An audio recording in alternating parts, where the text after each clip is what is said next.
Hello and welcome to the channel the student. My name is Saeed Farman and हम discuss कर रहे हैं class 9th की बायोलॉजी। तो हमारा जो चैप्टर चल रहा है वो diversity in living organisms and आज हमारा जो है लेक्चर नंबर 3 होने वाला है।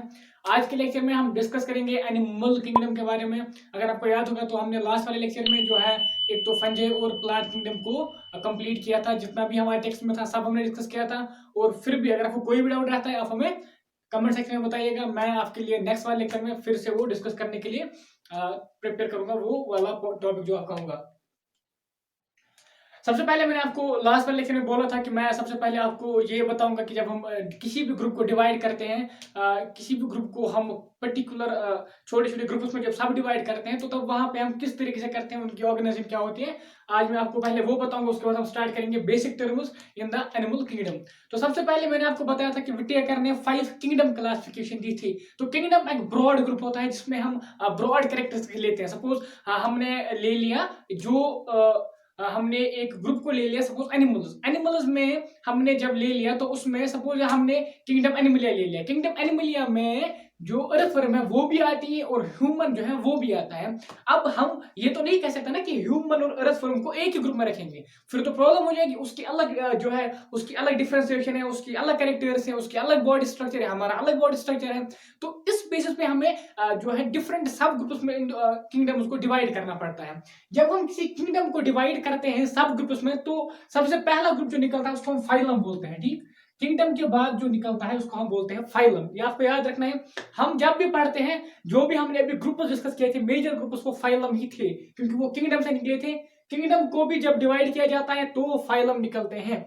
फिर जब हम फाइलम में जो है सिमिलरिटी देखते हैं तो फाइलम बन जाते हैं। फिर हम फाइलम में देखते हैं कि क्या क्या डिफरेंस है, किन बेस पे हम उन ऑर्गेनिज्म को डिवाइड कर सकते हैं। जब हम फाइलम को डिवाइड करते हैं तो हमें क्लास मिल जाता है। ठीक, क्लास को डिवाइड करते हैं तो ऑर्डर्स मिल जाते हैं। जब हम ऑर्डर्स को डिवाइड करते हैं तो फैमिली मिल जाती है। फैमिली को करते हैं तो जीनस, जीनस से स्पीशी। या आप इस तरीके से देख सकते हो, जब एक ऑर्गेनिज्म कोई पर्टिकुलर ग्रुप ऑफ ऑर्गेनिजम्स है जो आपस में इंटरब्रीड करते हैं तो हम उनको स्पीशी बोलते हैं। ठीक, जब हम रिलेटेड स्पीशीज को ग्रुप करते हैं तो वो एक जीनस बनाते हैं। ठीक, जब हम रिलेटेड जनरा को, रिलेटेड जीनस को, जो बहुत सारे जीनस है उनको हम जो रिलेटेड आपस में सिमिलैरिटीज है उनको हम एक पर्टिकुलर ग्रुप में जो है बांध देते हैं तो हमें फैमिली आ जाती है। इसी तरह जब हम पर्टिकुलर फैमिलीज को ग्रुप बना देते हैं तो ऑर्डर आ जाता है। इसी तरह पर्टिकुलर ऑर्डर्स का ग्रुप बनाते हैं तो क्लास। इसी तरह फाइलम एंड लास्ट पे उन जो सब पर्टिकुलर फाइलम बने उन पर्टिकुलर फाइलम को हम कंबाइन करके सिमिलरिटी देके एक किंगडम क्रिएट करते हैं।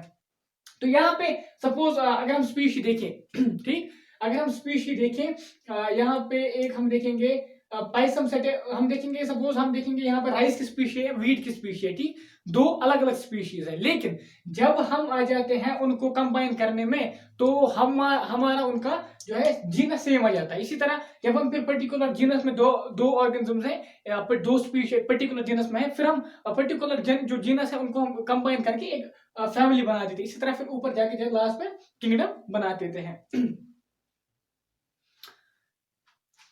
ये हो गया था, ये इसके बारे में थोड़ा सा था, आप चाहे तो इसको नोट भी कर सकते हैं। अब जो हम करेंगे डिस्कस एनिमल किंगडम की बेसिक टर्म्स। ठीक, जो इंपॉर्टेंट टर्म्स हैं आपकी टेक्स्ट में उसके लिए एक चार्ट बनाया गया है। मैं चार्ट की फॉर्म में नहीं लिखा है, मैंने इसको सिंपल तरीके में लिखा है ताकि आपको इजी लगे। आप चाहें तो आप चार्ट को भी देख सकते हैं और ये भी यहाँ पे अभी नोट कर सकते हैं। और रही बात चार्ट में यहाँ पे नहीं बनाऊंगा, उसके बाद मैं सीधे फाइलम पे आ जाऊंगा जो हमारे एनिमल किंगडम के फाइल दिए हैं हमारे टेक्स्ट में, और वहां पे मैं इन टर्म्स का यूज करूंगा कि इसमें ये सपोज सिलोमेट है तो आपको पता है सिलोमेट क्या है, वो मैं पहले ही बोलने वाला हूँ। या आपको मैं बोलूंगा इसकी सिमेट्री बाइलेटरल है तो आपको फिर वहां पे पता होना चाहिए कि बाइलेटरल सिमेट्री क्या होता है। ठीक, इसीलिए हम पहले बेसिक टर्म जो है टच करेंगे, उसके बाद जाके हम वो फाइलम्स डिस्कस करेंगे। तो सबसे पहले level of organization. Level of organization मतलब है जो वो सेल है, जो वो ऑर्गेनिज्म है उसमें जो लेवल ऑफ ऑर्गेनाइजेशन है वो किस तरीके की है। क्या वो सेल्यूलर है, क्या उसमें सेल जो है वो एग्रीगेट होके एक ऑर्गेनिज्म बनाती है, क्या उसमें टिश्यू पाए जाते हैं, टिश्यू लेवल ऑफ ऑर्गेनाइजेशन है, या क्या उसमें ऑर्गन्स पाए जाते हैं, क्या ऑर्गन सिस्टम्स पाए जाते हैं।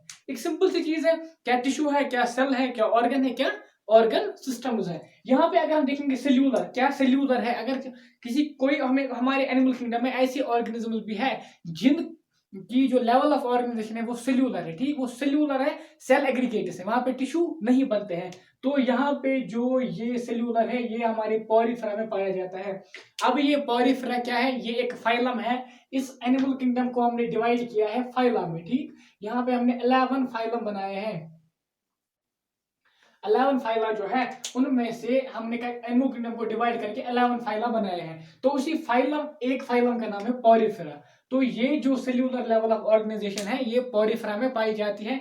यहाँ पे आपको याद रखना है कि सेल्यूलर लेवल ऑफ ऑर्गेनाइजेशन क्या होता है। जब हम पॉरीफेरा पढ़ेंगे तो तब मैं आपको ये याद दिलाऊंगा कि इसकी लेवल ऑफ ऑर्गेनाइजेशन सेल्यूलर होती है एक्स्ट्रा बाकी फाइलम में। इसी तरह जो टिश्यू की लेवल ऑफ ऑर्गेनाइजेशन है, अगर आप ये देखोगे तो ये सीलेंट्रेटा एंड टीनोफोरा में पाई जाती है।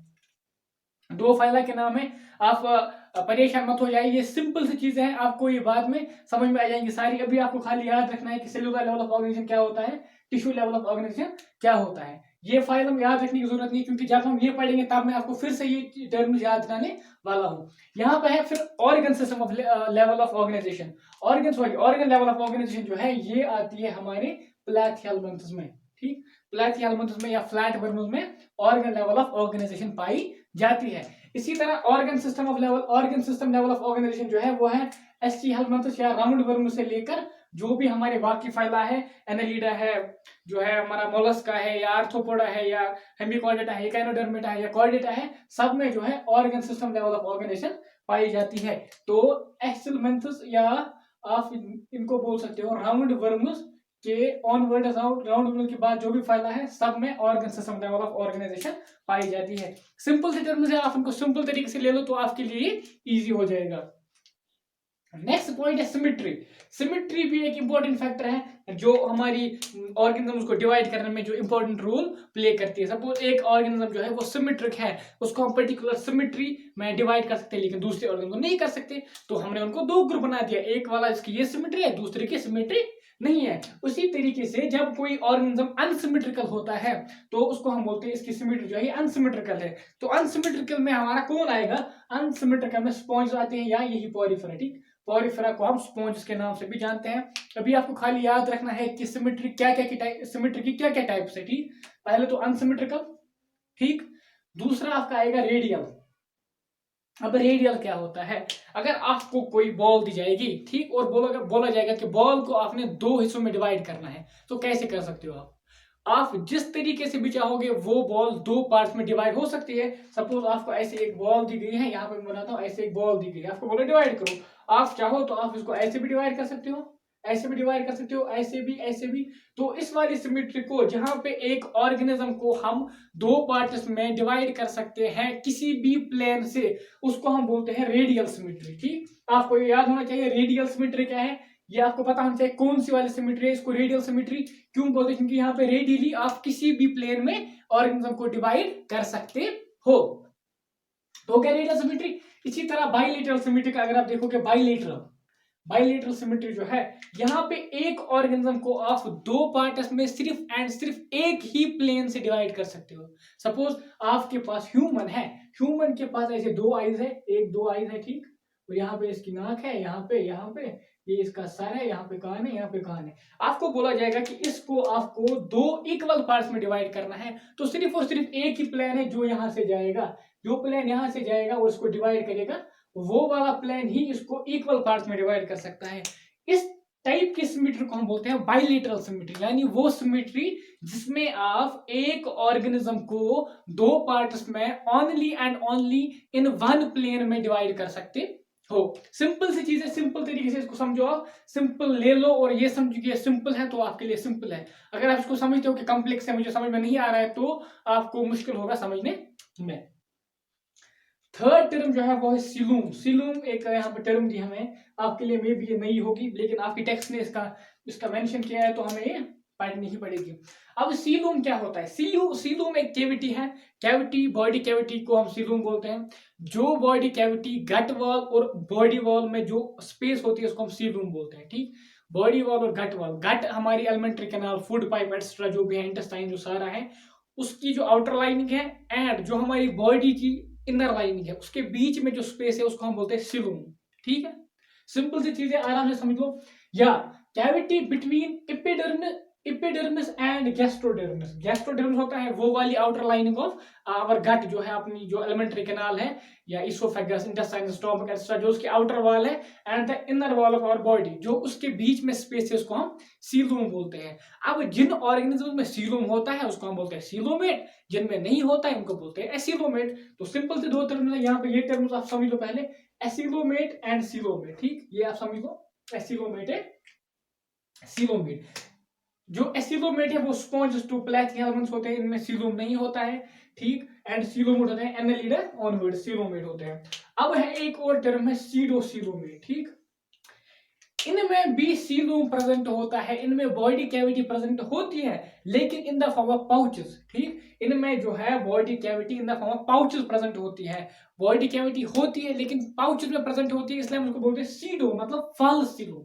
सपोज इनमें जो ऑर्गेनिज्म है, अगर हम इसको ऐसे क्रॉस करेंगे, उसको ट्रांसवर्स जो है डिवाइड करेंगे ऑर्गन को, तो हमें ऐसे इसकी बॉडी ऑर्गन दिखती है। यहाँ पे हमें दिखता है ये गट है, लेकिन यहाँ पे ऐसे दिखते हैं बस, ऐसे ऐसे और ऐसे, यहाँ पे जो बाकी ये फ्लूइड होता है। ठीक, तो ये जो सीरोम इसका प्रेजेंट है, लेकिन सिर्फ पाउचेस में है, यहाँ पे यहाँ पे है, यहाँ पे यहाँ पे यहाँ पे बाकी बंद है, तो इसको हम बोलते हैं सीडोसिलोमेट। सीडोसिलोमेट में आपका एचसीएल बन जाता है या राउंड वर्म आ जाते हैं। ये तीन टर्म्स हैं, आपको इजीली याद हो जाएंगे, कोई भी मसला नहीं है। एक बार आराम से आप सुन लो मैं क्या बोल रहा हूं और आराम से देख लो, तो ये कोई भी टफ नहीं है। जो भी जिस ऑर्गेनिज्म में बॉडी कैविटी पाई जाएगी उसको हम बोलते हैं सीलोमेट, जिसमें नहीं पाई जाएगी उसको बोलते हैं एसिलोमेट। अब एक्सेप्शन है हमारा एक फाइलम जिसका नाम है राउंड वर्म्स या एस्चेहेलमिन्थस। इसमें क्या होता है, इसमें coelom in the form of pouches present होता है, तो इसको हम सीडोसिलोमेट बोल देते हैं यहाँ पे। अब यहाँ पे जो है लिखा है फिर से लेवल ऑफ ऑर्गेनाइजेशन, यहाँ पे ये गलत है, लेवल ऑफ जो है जर्म लेयर्स। ठीक, जर्म लेयर इसमें कितने हैं, यहाँ पे आप जर्म जर्म लेयर बोल सकते हो। जर्म लेयर मतलब क्या ये ऑर्गेनिज्म जो है या डिप्लोब्लास्टिक है, क्या ये ट्रिप्लोब्लास्टिक है, ये क्या होते हैं आप आगे जाकर पढ़ोगे। अभी आप याद रख लो, अभी हमारे एम्ब्रियोनिक, जब हम एम्ब्रियो में होते हैं तो वहां पे एक पर्टिकुलर टाइप के लेयर बन जाते हैं। या तो पहले तो दो बनते हैं, एंडोडर्मिस एंड एपिडर्मिस, फिर आके लास्ट में मेसोडर्मिस आ जाता है। इसी तरह अगर किसी में तीनों लेयर बन जाते हैं एम्ब्रियो में तो उसको हम बोलते हैं ट्रिप्लोब्लास्टिक। अगर किसी में दो ही बन जाए तो बन जाते हैं तो उसको हम बोलते हैं डिप्लोब्लास्टिक। ठीक, कोई परेशानी नहीं है। यहां से स्पॉन्जेस सीलेंट्रेटा एंड टीनोफोरम में होता है डिप्लोब्लास्टिक, बाकी सब में ट्रिप्लोब्लास्टिक होता है। ये सिंपल है, जब हम पढ़ेंगे उन फाइलों को मैं वहां पे भी इसका जिक्र करूंगा। लास्ट पे है सेगमेंटेशन, ये एक इंपॉर्टेंट पॉइंट है, आप चाहो तो इसको भी आपको याद रखना पड़ेगा। सेगमेंटेशन का क्या मतलब है, अब किसी ऑर्गेनिज्म की बॉडी जो है क्या वो डिवाइडेड है सेगमेंट्स में या वो होल ऑर्गेनिज्म है। ठीक, सपोज अगर आपने अर्थवर्म को देख लिया होगा तो आपको पता होगा कि अर्थवर्म पे ऐसे गोल रिंग्स टाइप की जो है उसकी बॉडी पे होती है। अब वो रिंग्स जो है उसको उनको हम एन्यूलाई बोलते हैं। ठीक, यहाँ पे आपको वो नहीं समझना है, आपको ये देखना है कि जो अर्थवर्म की बॉडी है वो डिवाइडेड है। ठीक, लेकिन अगर आप जाओगे और किसी दूसरे ऑर्गेनिज्म, सपोज आप स्टारफिश को देखोगे, स्टारफिश की जो शेप ऐसी होती है, ठीक, ऐसे स्टारफिश को आप देखोगे तो उस पे किसी भी टाइप की ऐसी सेगमेंटेशन नहीं होती है, सिंपल सी बॉडी होती है इसकी, कोई सेगमेंटेशन नहीं होती है। तो इन दो को इस बेसिस पे हम अलग अलग ग्रुप्स में रख सकते हैं। जिस वाले ऑर्गेनिज्म में सेगमेंटेशन होगी, जो सेगमेंटेड होगा, लेकिन दूसरा जो है सेगमेंटेड नहीं है, तो हम दो ग्रुप्स बना सकते हैं। तो ये बेसिस ऑफ क्लासिफिकेशन है, ये जो पॉइंट्स मैंने डिस्कस किए, इन ही पॉइंट्स के बेसिस पे हमने इस किंगडम एनिमलिया को डिवाइड करके मनी फाइलम्स बनाए हैं। ये आपको याद रखना इंपॉर्टेंट है। आप चाहें तो वीडियो को पॉज करके इसको अभी लिख सकते हैं। सिंपल सी टर्म्स है, आपको याद रखनी है, आपके टेक्स्ट पे भी दिया है। तो कोई भी टर्म अगर आपको अभी भी समझ में नहीं आई है तो कमेंट सेक्शन में बताइएगा, मैं अगले लेक्चर में पहले वही डिस्कस करूंगा, फिर हम अगले लेक्चर की तरफ बढ़ेंगे। अभी के लिए आप ये रख लो, हम स्टार्ट करेंगे एनिमल के बाकी जो फाइल।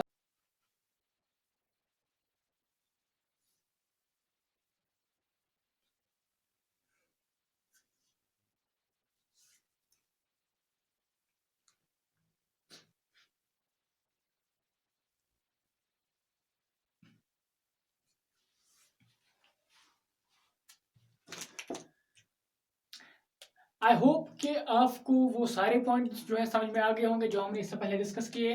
तो अब हम जो है अलग अलग करके फाइलम को डिस्कस करेंगे। आज के लेक्चर में हम पोरिफेरा, सिलेंट्रेटा, प्लेथिहेल्मिंथस एंड निमेटोडा या एस्चिहेल्मिंथस को डिस्कस करेंगे। एंड नेक्स्ट वाले लेक्चर में हम जो है Annelida, Arthropoda, Mollusca, Echinodermata and Chordata को खत्म करेंगे, ठीक। और फिर जो लास्ट वाला लेक्चर बचेगा उसमें हम नोमेनक्लेचर एंड एक्सरसाइज को ही तो चैप्टर हमारा उसमें हो जाएगा। तो सबसे पहले हम करेंगे डिस्कस पोरिफेरा। पोरिफेरा का नाम ही आपको दिख रहा होगा, नाम लेके ही हम समझ में आता है पोरिफेरा कुछ पोर से कुछ रिलेटेड है, ठीक। तो पोरिफेरा के मायने वही है yes.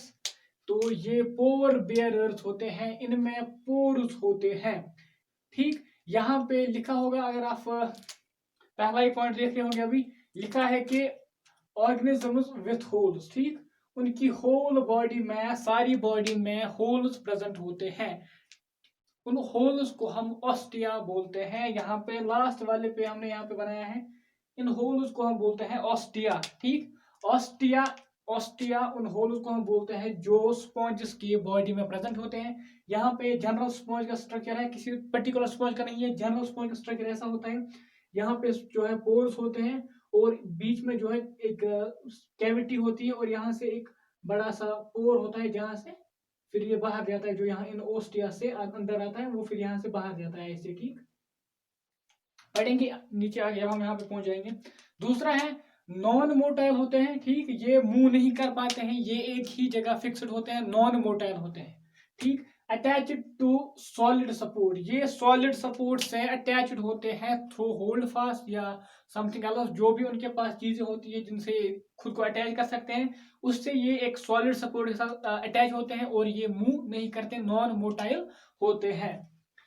Canal system is present, ये इंपॉर्टेंट फीचर होता है पोरिफेरा का, ये आपको याद रखना है। कैनाल सिस्टम इज द जो है most important feature of sponges and ये जो है इनका डिस्टिंग्विशिंग फीचर भी है। ये इनसे, इस फीचर से हम इनको डिस्टिंग्विश कर पाते हैं कि कैनाल सिस्टम किन में प्रेजेंट होता है, ये स्पॉन्जेस में प्रेजेंट होता है या पोरिफेरा में।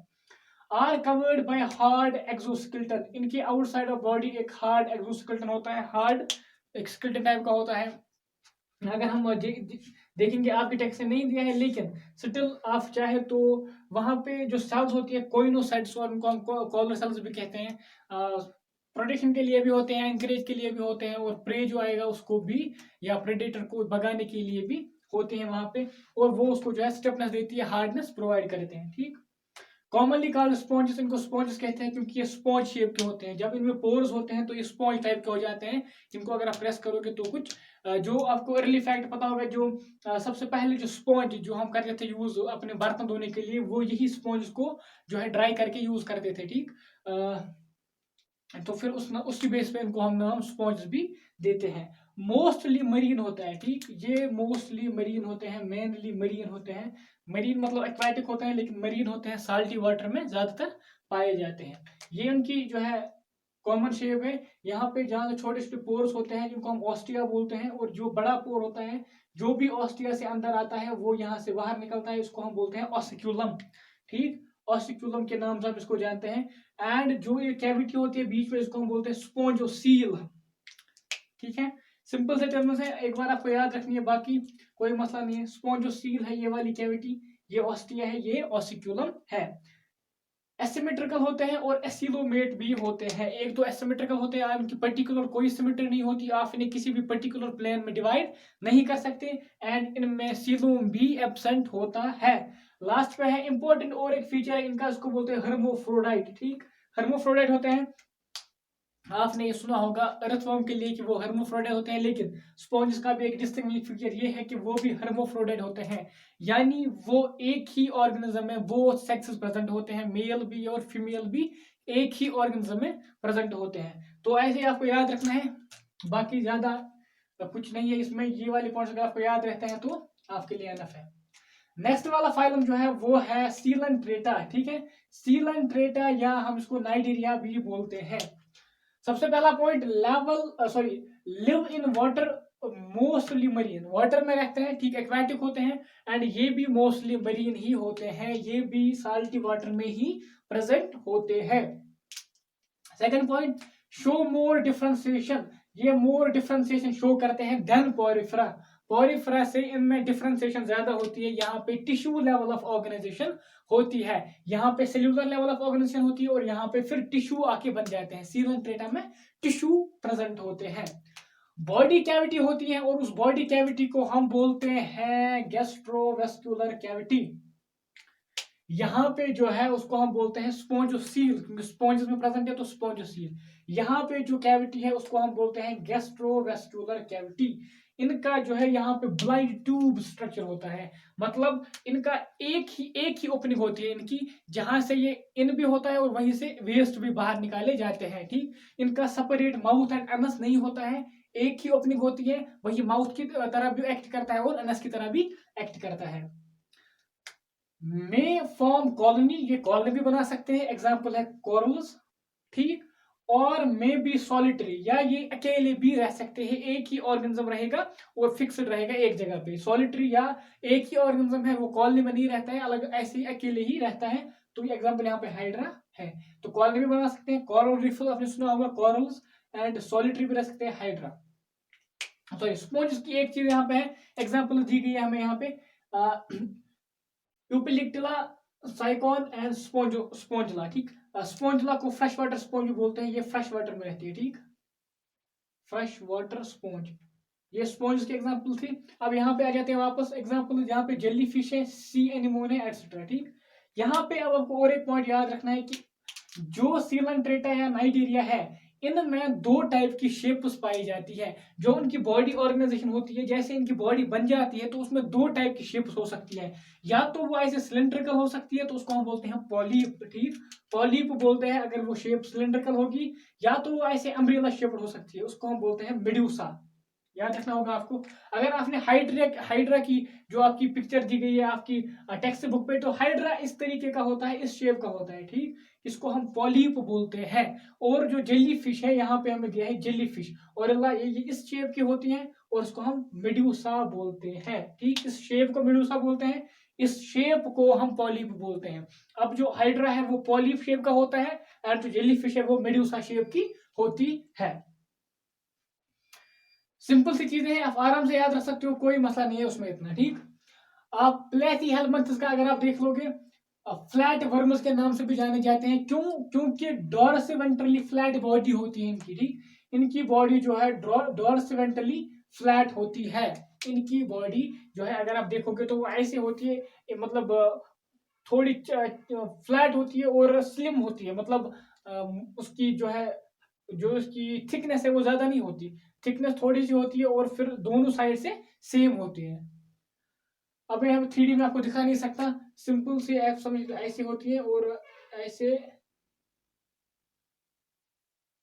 ठीक, ऐसे आप समझ लो डॉर्सिवेंट्रली फ्लैट होती है, जैसे कि एक लीफ जो होता है वैसे दोनों साइड से वैसे हो सकती है इसकी शेप, समझ सकते हो आप। इसका क्या है, बाइलेटरली सिमेट्रिकल है, ये बाइलेटरली सिमेट्रिकल है, आपको याद रखना है, बाइलेटरली सिमेट्रिकल। यहाँ पे जो सिमेट्री है वो रेडियल हो सकती है, याद रखना है आपको, रेडियल है यहाँ पे, इसके इसमें भी जो है सिमेट्री रेडियल होती है यहाँ पे, लेकिन बाइलेटरल सिमेट्री होती है, क्योंकि यहाँ पे आपको डिवाइड करने के लिए एक ही प्लेन है, जिससे आप इसको इक्वली दो पार्ट्स में डिवाइड कर सकते हो, तो वो प्लेन ये वाला प्लेन है, तो इसलिए इसकी शेप जो है, सॉरी इसकी सिमेट्री जो है वो है बाइलेटरल। ट्रिप्लोब्लास्टिक होते हैं, ये ट्रिप्लोब्लास्टिक होते हैं, यहाँ पे 3 जर्म लेयर्स प्रेजेंट होते हैं इनके एम्ब्रियो में, एंडोडर्मिस, मेसोडर्मिस एंड एक्टोडर्मिस। ठीक, वो तो आप आगे जाके पढ़ लोगे। एंड ये होते हैं एसिलोमेट, इनमें कोई भी सीलूम प्रेजेंट नहीं होता है, कोई भी बॉडी कैविटी प्रेजेंट नहीं होती है। ऑर्गन लेवल ऑफ ऑर्गेनाइजेशन होती है, यहाँ पे ऑर्गन लेवल ऑफ ऑर्गेनाइजेशन होती है, क्योंकि यहाँ पे टिश्यू बने थे, अब यहाँ पे ऑर्गन है। ठीक, फ्री लिविंग और पैरासाइट, या तो ये फ्री लिविंग हो सकते हैं या तो ये पैरासाइट हो सकते हैं। अगर आप फ्री लिविंग की बात करेंगे तो फ्री लिविंग में अपना प्लानेरिया हमें दिया है, प्लानेरिया जो है ये फ्री लिविंग होता है। लेकिन अगर हम पैरासाइट की बात करें तो लिवर फ्लूक हमें दिया है, और टीनिया सोजना, ये जो है ह्यूमन में पैरासाइट होता है। ह्यूमन में जो पैरासाइट है यहाँ पे वो टीनिया है, और लिवर फ्लूक जो है ये शीप में, कैटल में होता है। ये पैरासाइट होते हैं, ये ऑर्गेनिज्म पे लिव करते हैं, अपने होस्ट को मार देते हैं लास्ट पे, और उन्हीं से फूड लेते हैं। ये जो यहाँ पे प्लेन एरिया की शेप है, ये प्लेन एरिया है यहाँ पे, और ये जो है ये लिवर फ्लूक है। ठीक है, सिंपल सी टर्म्स है, आराम से याद रख सकते हैं, कोई मसला नहीं है। अब उसके बाद दूसरा एक फाइल है जिसको हम तीनों फोरा बोलते हैं, आपकी टेक्स्ट ने नहीं दिया है तो मैंने भी उसको स्किप कर दिया। बेटर है कि हम अपनी टेक्स्ट से क्या ओरिएंटेड रहे, और इससे हमें ना कॉम्प्लेक्स हो जाएगा, ना तो पढ़ना कॉम्प्लेक्स हो जाएगा और ना ही समझना। तो अभी बेटर है जितना टेक्स्ट पे दिया है उतना ही पढ़ेंगे। निमेटोडा के बारे में, उनको हम राउंड वर्म भी बोलते हैं। निमेटोडा को हम राउंड वर्म बोलते हैं क्योंकि उनकी शेप जो है राउंड होती है, सिलेंड्रिकल होती है और फिल्ड होती है, राउंड इन शेप। ठीक, बायलेटरल सिमेट्री, सिमेट्री बायलेटरल होती है। ठीक है, यहाँ पे देख लोगे आप, इनकी शेप जो है ऐसे होती है, तो इसको सिर्फ एक ही प्लेन में आप दो पार्ट्स में डिवाइड कर सकते हो। यहाँ पे इस तरह कैसे होते हैं फिर बताऊंगा बाद में। ट्रिप्लोब्लास्टिक होते हैं एंड सीडोसिलोमेट होते हैं। सीडोसिलोमेट क्या होता है हमने पहले ही डिस्कस किया इस चैप्टर से पहले, तो ये पॉइंट ज्यादा डिस्कस करने की जरूरत नहीं है। Organ system level of organization याद रखना है, निमेटोडा से organ system level of organization start होता है। यहां तक ऑर्गन लेवल ऑफ ऑर्गेनाइजेशन था, यहां से organ system level of organization start होता है।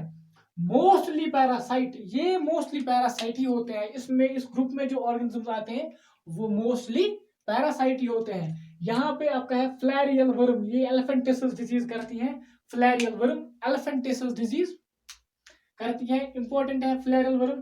पिन वर्म या एस्कैरिस, एस्कैरिस के बारे में आपने जाना होगा, जानते होंगे आप।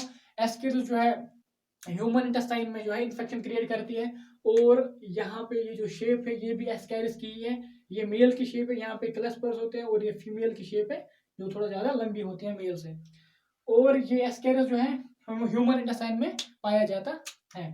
तो ये हमने 4 फाइल जो है डिस्कस कर लिए। अब हम नेक्स्ट लेक्चर में और जो भी बचा है एनिमल किंगडम में वो डिस्कस करेंगे, और फिर हम लास्ट वाले लेक्चर में एक तो नोमेनक्लेचर करेंगे डिस्कस, एंड जो एक्सरसाइज हमारे क्वेश्चन जो भी टेक्स्ट में दिए हैं उनको डिस्कस करेंगे। तो अभी के लिए इतना काफी है। अगर आपको इसमें कोई भी डाउट है तो आप हमें कमेंट सेक्शन में लिखिए, मैं आपके लिए नेक्स्ट वाले लेक्चर में फिर से वो पॉइंट पहले डिस्कस करूंगा। और बाकी वीडियो को शेयर करें, ज़्यादा से ज़्यादा शेयर करें, हमें आपकी सपोर्ट की ज़रूरत है। चैनल को सब्सक्राइब करके जाएं और लाइक बटन को हिट करें। हमारे लिए कमेंट छोड़िएगा, आप क्या चाहते हैं हमसे, कौन सी किस वे में आप इम्प्रूवमेंट चाहते हैं वो लिखिए, हम ट्राई करेंगे। एंड बाकी thanks for watching, thanks lot.